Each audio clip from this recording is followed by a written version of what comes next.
popcorn. Well, we took a little popcorn break, so. Okay, this is May 10th, 1967. We flew from Milwaukee to New York City, landed in Kennedy Airport for the main purpose of taking delivery of Grandpa Smith's new yacht, Ollie #1. And this is the marina in New York City up the East River, where we took possession of the boat. And there it is right there. The boat was built in Hong Kong, brought over to the United States on the deck of a freighter, fitted out with the engines and the other navigation equipment, and made ready for its journey back to Wisconsin. And here, after the christening ceremony and so forth, the crew, the captain and the crew are steaming, if I can use the term, down the East River with Captain Oliver at the helm and the flying bridge, passing under the Brooklyn Bridge,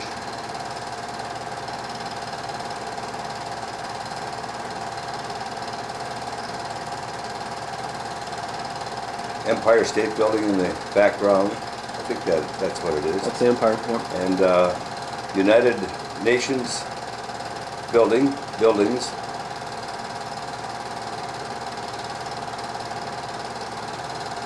The crew included, besides Captain Oliver Smith, yours truly, Lincoln Smith, Ned Huawatschek, and two of my dad's friends from West Bend, Jerry Schlemer and Walter something. And two of our women came along for the purpose of driving Oliver's car back to Wisconsin. That was Hope Huwatschek and Maxine Smith. They were out in the New York Harbor. Of course, that's the Statue of Liberty in the background. The Staten Island Ferry, or maybe that's it. I think there's two of them. Yeah, that's in the Navy Yard.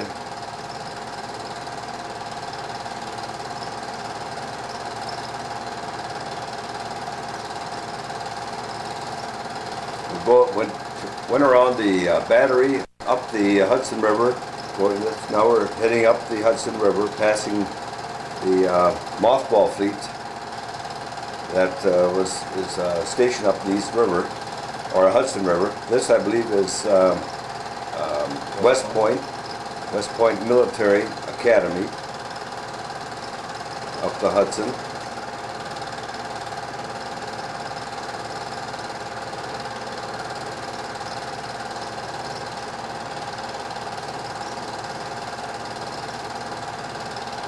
Passing river traffic. And I think one of these barges, the barge itself, was named the Dana Bray, which caught my attention because of the common name. Looks like we have a sailboat in tow, and I don't remember that. It says the sail yacht Blue Jacket was taken in tow because their engine was disabled. Oh, okay. Taken to Catskill Creek. Okay, we put into this marina then. We tow that sailboat in. There's Maxine on the right in red, and then Hope Huwatschek in the white. And we went into the marina. I think we stayed overnight there. And the next day we headed on up further up the Hudson River, and we did not get quite to Albany when we turned off into the so-called Erie Canal, which is properly termed the New York Barge Canal, which goes all the way across the state of New York from the Hudson to Buffalo, which is on Lake Erie. There we came to the first lock, I believe, and we had to go through many, many locks on the way across the state.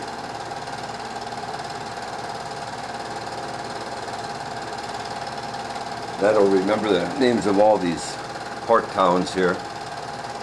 Now the women were driving the car, for the most part, following our route, paralleling the Erie Canal. There's a sign there.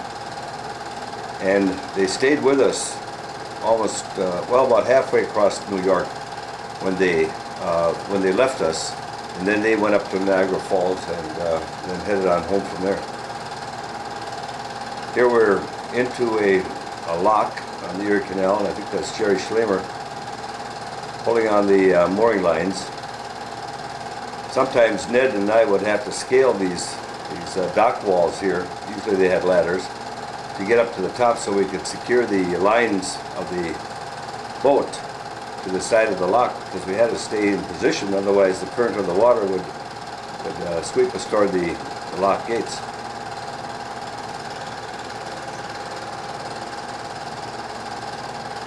Very interesting trip. No bad adventures at all on this part of the trip.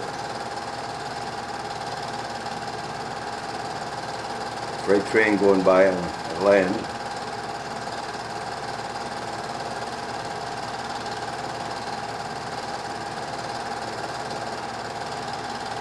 Probably waiting for the bridge to go up or looks like turn. that the gate of the lock is just closing now after we just left, so we're departing that dam and lock.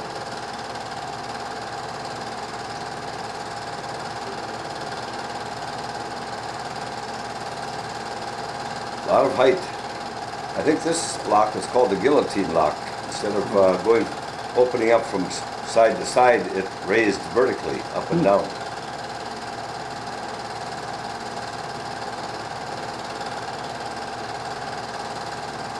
It's been so many years that I've forgotten just how many feet some of these locks would actually raise or lower a boat.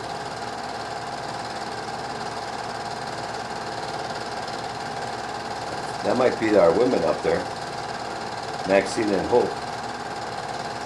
Probably so.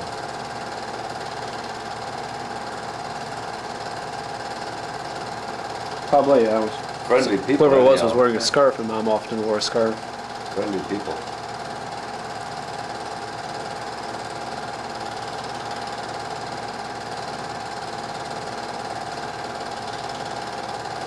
It was quite an adventure.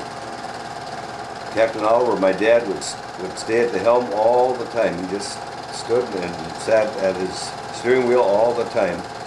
Never once asking anyone else to relieve him, except for just maybe a moment at a time. For his own relief.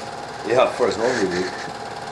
I recollect that the first and real time that he let me have the wheel of the boat without any previous instructions was when we got into Lockport, which was a particularly scenic city and series of locks in New York.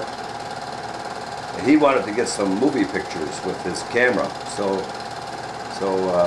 there he is. So he suddenly decided to take some movie pictures. So he said, "Lincoln, take the wheel," as we were coming into this lock. And I had not had any experience handling a boat of that type before, keeping in mind that it had twin engines, twin screws, twin throttles, and everything else. But I made it. We docked without incident. We'd cruise until dark, put in at a marina, and then be on our way early at sunrise the next morning. There's Ned on the right, his mother Hope, Maxine. They were very helpful because they would go shopping, bring some food, meet us, and we'd have lunch and food aboard the boat then. Someone to help prepare our meals. Did you plan ahead where you would meet next? Oh yes. Yeah. There's Walter, good old Walter, whatever his name is. He got seasick when we got into Lake Erie. Who did he get sick? So is this them chasing you?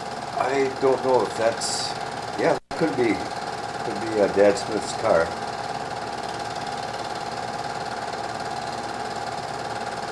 You can see the height of some of those locks, probably higher than on the Mississippi River. Well, this is Erie, This huh? obviously is not the Erie Canal anymore. We must have passed through Buffalo and now are into Lake Erie. I can see why Walter got seasick. Yeah, it was very rough, and I recall that after we left Buffalo, went out to Lake Erie, we only went out for about 10-15 minutes, and it was so bad that we turned around and headed back into Buffalo and found a marina which we docked at overnight.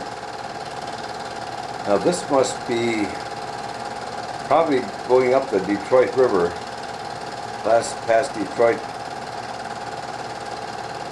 possibly into Lake St. Clair, yeah.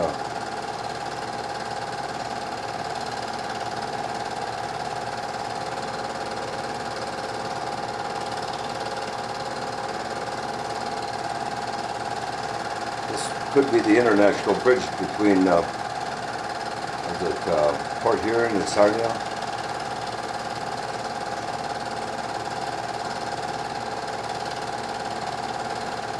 Big freighters, of course, going past both directions all the time.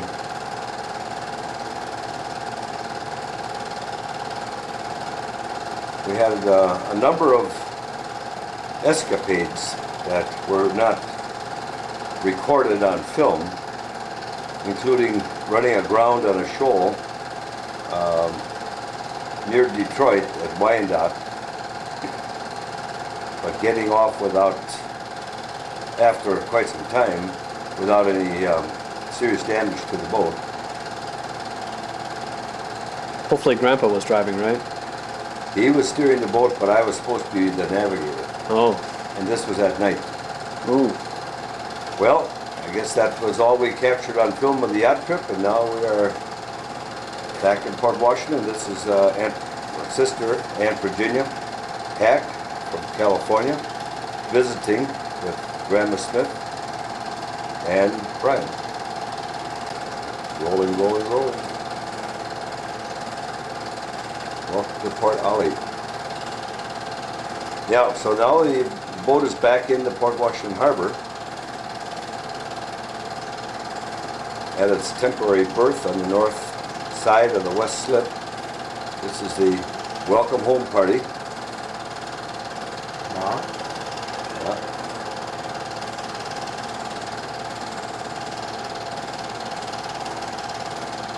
Oh, it looks like we're going to have another christening ceremony. Who's doing the christening? I don't know who that little girl is. Second blow, not bad. Yeah, right.